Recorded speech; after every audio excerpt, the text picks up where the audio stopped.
This week, aside from reading the regular Parsha, which is Parshas Teruma, we also read Parshas Zachor. Now, in Parshas Zachor, we're supposed to remember to eradicate the nation of Amalek.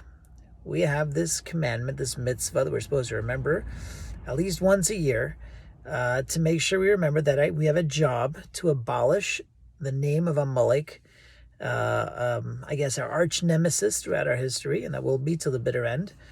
And we have to remember this every year. And it must be somewhat troubling because in reality, how realistic is this? I mean, do we know who Amalek is? Is there any chance we actually go find them or do anything about it? Is there any actual obligation that's really relevant to any of us to actually go do anything with this memory, with this reminder? So Reb Chaim Brisker says something very interesting. He says, when you look at the verse, it says, Mocho Timcha es Zachor Amalek.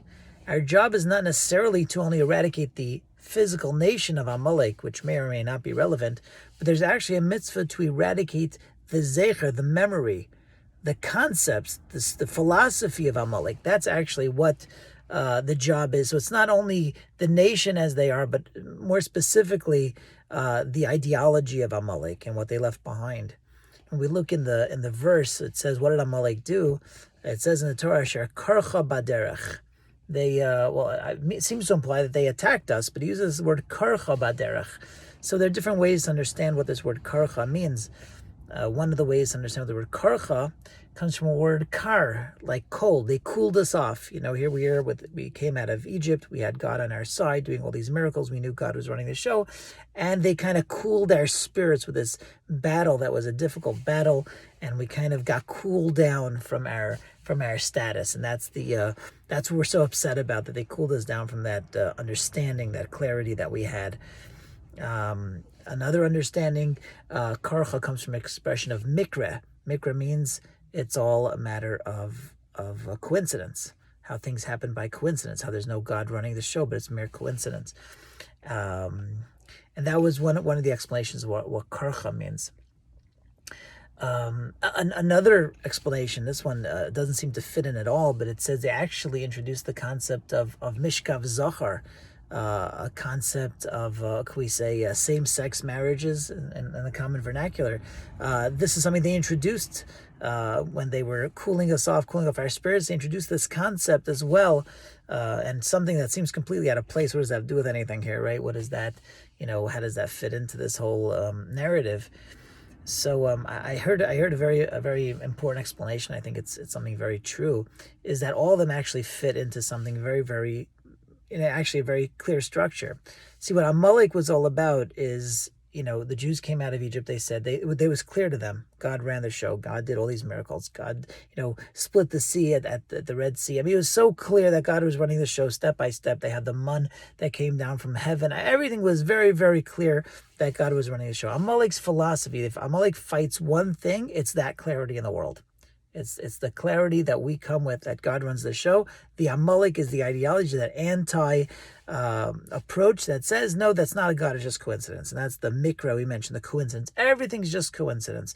How did all the plagues happen? Plagues happen sometimes, go look in the world. There's plagues all over the place. It happens. It's part of nature.